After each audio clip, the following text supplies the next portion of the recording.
My name is Dara Osei. I'm 30 years old.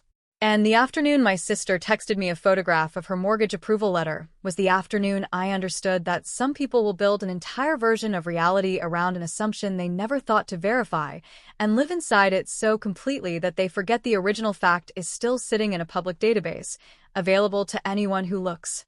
She sent it at 2:17 on a Tuesday. A screenshot of the approval page, the lender's logo at the top, her name in the applicant field, a loan amount below it that I did not focus on because my eye went immediately to the asset disclosure section, where listed assets used to support the application included, among other things, a rental property at an address in the eastern part of the county where I had grown up. I recognized the address the way you recognize something you have known for a long time, but have not thought about recently. I set my phone down on my desk. I sat without moving for a moment. My office is a shared workspace at the architecture firm where I am a licensed architect, and the desk beside mine was empty that afternoon, and the window in front of me looked out at a gray February sky, and I sat with all of that around me and thought through what I was looking at. Then I opened the county recorder's website on my work computer. I navigated to the parcel search. I typed in the address. The record came back in under 10 seconds.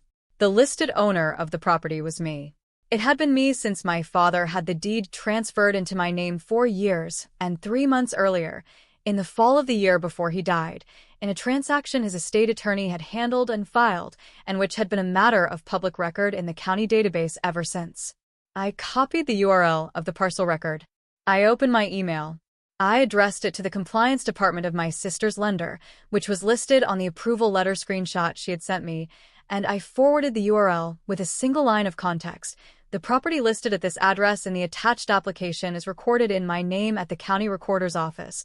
I have attached the parcel record for reference. I sent the email. I closed my laptop. I went to a 2 o'clock meeting about a site plan revision for a municipal building project my firm had been working on for 8 months. I took notes in the same notebook I always use. I contributed 3 observations about setback requirements that the project lead said were useful. I drove home at 5:30. My sister called for the first time at 6:14. I let it ring. She called again at 6:41, at 7:03, at 7:27, at 8:02, and at 8:55. On the 7th call, at 9:19, I answered. I kept it short. I told her what I had done and why, and I told her that if she had questions about the ownership of the property, she should speak with the estate attorney who had handled my father's affairs, whose name and contact information I could send her, and that I would be available to discuss it further when she was ready to do that. She was not ready to do that on the night of the 7th call. She was ready for something else entirely, which I listened to for approximately 4 minutes before I said goodnight and ended the call. What I want to tell you before I explain how any of this had come to be is that I had not sent that email to cause harm. I had sent it because a document with my name on it had been used, without my knowledge or consent, as an asset in a financial application, and the institution receiving that application had a legal obligation to know the truth of what it was looking at. I was not managing an outcome. I was providing accurate information to the party that needed it. What happened after that was a consequence my sister had built for herself, 1 brick at a time, over 4 years. My father, Emmanuel Osei, came to the United States from Ghana in 1989 at the age of 23, with a degree in civil engineering and a specific and durable intention to build something that would last. He spent the first 6 years working for a municipal contractor in the city where he had landed, and the following 12 building his own small construction and property management company, and by the time I was old enough to have opinions about adult matters, he had assembled a portfolio of 4 rental properties in the county where we lived, which he managed himself with the attention and patience he brought to everything. He had 2 daughters. My sister Adwoa was 6 years older than me. I was born when my father was 35 and my mother was 32, and I arrived into a family that had already established its patterns, which meant I arrived as the younger one. The one who came after the older one had already defined what a daughter in this family looked like. Adwoa was quick and social and good at the kind of presence that fills a room. She had my father's directness and my mother's ease with people, and she had grown up, in the way of firstborn children who receive undivided early attention, with a strong and largely unchallenged sense of her own centrality to whatever situation she was in. This was not a criticism of her character. It was a description of a person shaped by a particular position in a particular family, in the way that all of us are shaped by such things. I was quieter. I was the one who read the instructions before assembling something and who kept the receipts and who noticed, from an early age, that the most durable way to understand a system was to learn how its underlying structures worked rather than how its surface appeared. My father and I had a specific and private understanding that existed mostly in the hours we spent together on weekends, driving to his properties, sitting in the truck while he reviewed maintenance requests, listening to him explain the logic of why a property was, or was not a sound investment. He talked to me about these things not because he had decided I would inherit them, but because I asked questions, and he was a man who valued questions. Adwoa was not uninterested in the properties. She was interested in them in the way she was interested in most things her father owned, as part of the landscape of her life, available when needed, not requiring particular attention when not. She had moved to the city at 24 for a marketing career that had gone well, and she came home for holidays and called on Sundays, and her relationship with our father was warm and frequent, but not proximate in the same way mine was.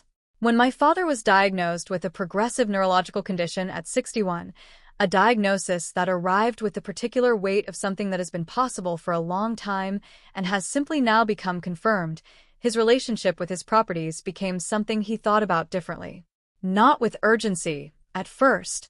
He was not a man who moved from urgency, but with the steady, methodical attention of someone who understands that the structures he has built will outlast him and that their condition at the time of that outlasting matters.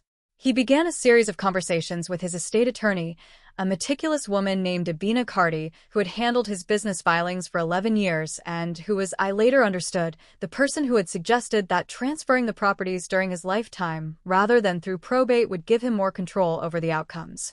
He spent approximately 18 months working through the implications before he made any transfers.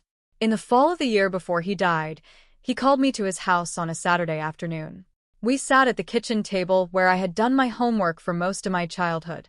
He had a folder in front of him. He told me that he had decided to transfer the rental property on Edgemont Lane, the smallest of the 4 properties, a 2-unit duplex that had been in his portfolio for 9 years, into my name, directly, as a recorded deed transfer, effective that week. He told me his reasoning plainly. He said he had thought about what each of his properties needed in terms of ongoing management and care, and he had matched them to the people he trusted to provide that. He said Adwoa would receive 2 of the properties through the estate, with a professional management company arranged to handle them, because that structure suited her life. He said the Edgemont Lane property was the one he wanted to give to me directly, now because he wanted me to have something that was fully and clearly mine before any of the estate processes began. He said he was going to tell Adwoa about the transfer. He wanted me to know that. He was not trying to create a secret. I asked if he had told her yet. He said not yet, but soon. He died 7 months later. He had not told her. I did not know he had not told her until after he was gone, and Abina Carty walked us through the estate documents, and the distribution came out, and Adwoa went very still in her chair in a way I recognized as the physical equivalent of a calculation being recalculated. The estate had left her 2 properties as planned.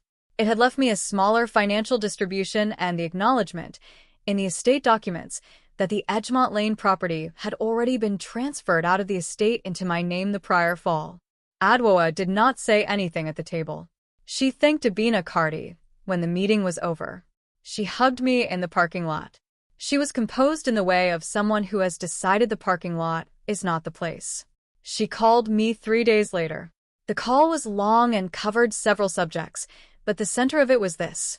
She believed the transfer had been made during a period when our father was not fully himself, that he had been managing a deteriorating condition, and that the decision had not reflected his considered judgment. She said she thought we should revisit it. I told her I had been present at the kitchen table when he explained his reasoning to me, and that he had been entirely clear, and that Abina Carty had a record of the transaction and the context in which it had been made. Adwoa said she needed some time to think. I said of course. What followed, over the next several months, was not a formal legal challenge. Adwoa was too practical for a challenge she would not win, and I think she had spoken with her own attorney at some point and received a realistic assessment. What it was instead was a gradual reorientation. She had a key to the Edgemont Lane property from the period of our father's illness, when she had occasionally helped to manage things when he was not able to drive. She did not return the key. She did not raise the subject again. And approximately 6 months after the estate was settled, she began to manage the property as though it were hers. I discovered this in pieces. A text from one of the tenants to a number they had been given for maintenance requests, a number that turned out to be Adwoa's. A reference at a family gathering to Adwoa's rental that nobody questioned. And finally, 8 months in, a deposit receipt that appeared in a family group email thread that Adwoa had sent to our mother by accident, showing a rental payment deposited into an account in Adwoa's name. I called Adwoa after I saw the receipt. The call was not long. I told her I knew she had been collecting the rent. I told her I wanted the deposits redirected to my account, and I wanted the tenants to have my contact information for maintenance and lease renewals, and I wanted the key returned. She said she had just been helping out. I said I understood that might be how it felt. I said the help needed to stop. She said okay. The rent deposit stopped. The key did not come back. The tenants, when their lease came up for renewal, signed a new lease that Adwoa sent them. I discovered this the following spring when the tenant in Unit 1 mentioned to me, in passing, that they had just renewed. I called the tenant, clarified that I was the owner of record, and handled the renewal myself. I sent Adwoa an email documenting what I had found and asking her to refrain from any further contact with the tenants in her capacity as a manager or a landlord.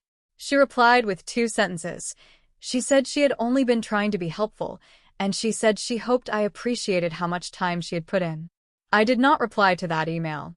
I hired a property manager, a firm in the county called Linden Property Group, run by a woman named Sophie Tran who had managed residential rentals in the area for 14 years and transferred all tenant communications to them.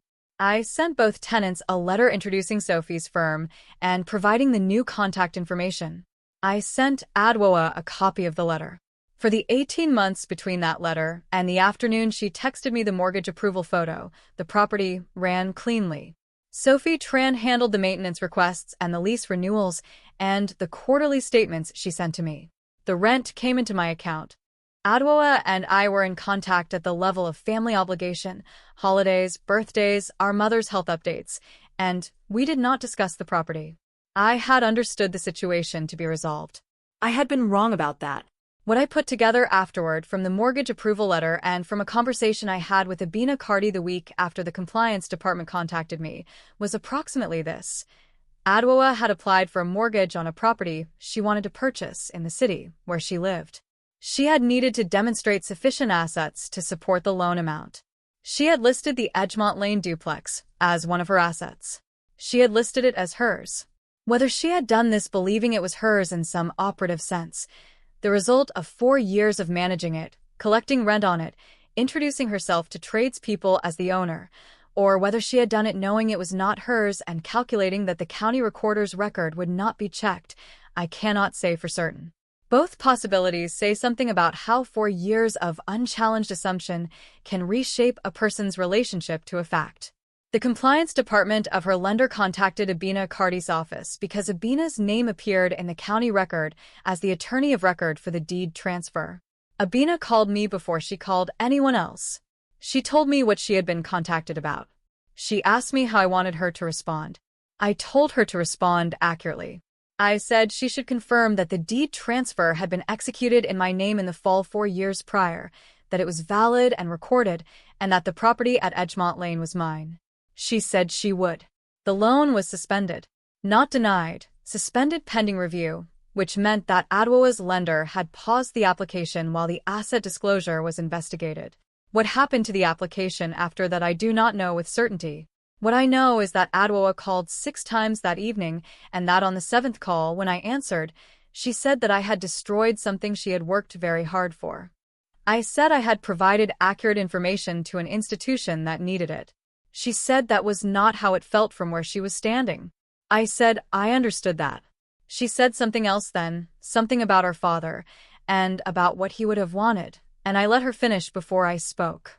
I said our father had transferred that property to me because he trusted me to manage it well, and that I had tried to do that, and that what she had done with the mortgage application was something she had done on her own, without my knowledge, and that its consequences were also her own. She was quiet for a moment. I said I hoped she would find another path to the purchase she was trying to make. I said goodnight. I ended the call. The consequence cascade that followed was one Adwoa had built the architecture of herself. Long before the Tuesday afternoon, she sent me that photograph. The lender's review took 3 weeks. At the end of it, her loan application was declined, not on the basis of the ownership dispute alone. I later understood from a conversation with Abina Cardi, but because the review process had surfaced other discrepancies in the asset disclosure that the lender had questions about. I was not party to those details. I know only the outline. Adwoa had to tell the seller of the property she was trying to purchase that her financing had fallen through. The seller had already accepted her offer and had been in the process of preparing for the sale. The contract had a financing contingency, so she was not liable for the purchase price, but she lost the earnest deposit she had put down, $8,750, and she lost the property. A friend of hers who had also been interested in the purchase made an offer the following week, and it was accepted. Our mother found out about the mortgage situation through Adwoa, not through me. She called me on a Thursday evening and asked me to tell her what had happened. I told her, accurately, the same way I had told Adwoa. The property was mine. It had been mine since the transfer. I had provided that information to the lender when it was relevant. My mother was quiet for a long time. Then she said, "Your father would have handled this differently." I said, "He probably would have." She said, "You could have called her first." I said, "I thought about it." She asked why I hadn't. I said because I had already called her once, 3 years earlier, about the rent deposits. And I had sent the email about the lease renewal. And I had copied her on the property management transition. And none of those things had changed what she was doing. I said I had given accurate information to the party that needed it, and I had let the process determine the outcome, and the outcome was what it was. My mother said she understood. I believed her. It is 14 months later as I tell you this. The Edgemont Lane property is still mine. Sophie Transfer manages it. Both units are occupied. The quarterly statements come in on the 15th of the month, and I review them on the weekend and file them in the same folder system my father used, which I adopted when I took over because it was a good system and there was no reason to change it. Adwoa and I are in contact. We are careful with each other in the way of people who have moved through something significant and are negotiating what the relationship looks like on the other side. We do not discuss the property. We discuss our mother and the ordinary topics of family maintenance, and occasionally something about our father that surfaces in the way it does, a memory, a thing he used to say, a question about how he would have done something. At Christmas, she gave me a small framed photograph of my father and me at one of his properties. I am about 11 in the photograph, standing beside him in front of a building, both of us looking at something off camera. I do not know where she found it. I have it on my desk at home. I have thought many times about what would have happened if she had simply told me about the mortgage application before she submitted it.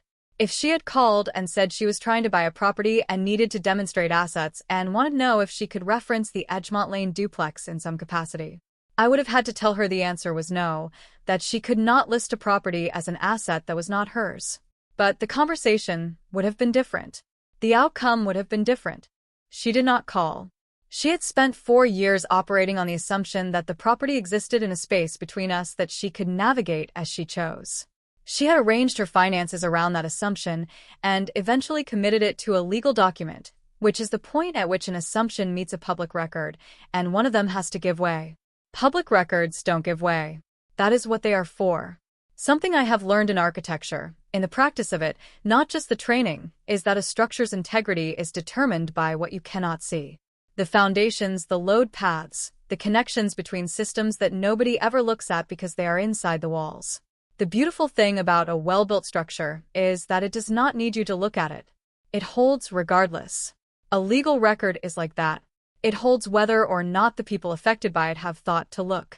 My father built things carefully and documented them correctly and trusted that the documentation would hold. It held. That was all he needed it to do. What I want to do with the property going forward is something I am still thinking through. I have spoken with Sophie Tran about the long-term management options and with a real estate advisor named Michael Abra at a firm in the county, who has given me a current valuation and a 5-year projection. The numbers are in a folder. I am in no hurry. My father was not in a hurry either about most things. He built slowly and well, and what he built is still standing. There is a moment in this story that I keep returning to, the 7 phone calls on that Tuesday evening, and the decision about when to pick up. 6 times I watched the screen light up and set it back down. The 7th time I answered. I have been thinking about whether the 7th call was the right number, or whether it should have been the first, or whether I should have called her before I sent the email at all. I don't have a settled answer. What I have is the decision I made and the outcome it produced, and a relationship with my sister that is careful and intact and will need time to become whatever it is going to become. If you have ever been in a situation where you had to decide how many times to let something ring before you answered, not literally, but in that sense of knowing that a conversation is coming and choosing the moment, I'd like to know how you made that call. Subscribe if this one stayed with you. New stories every week. This is an original fictional story created for entertainment and educational purposes only. All names, characters, events, and details are invented and do not represent real individuals or actual events.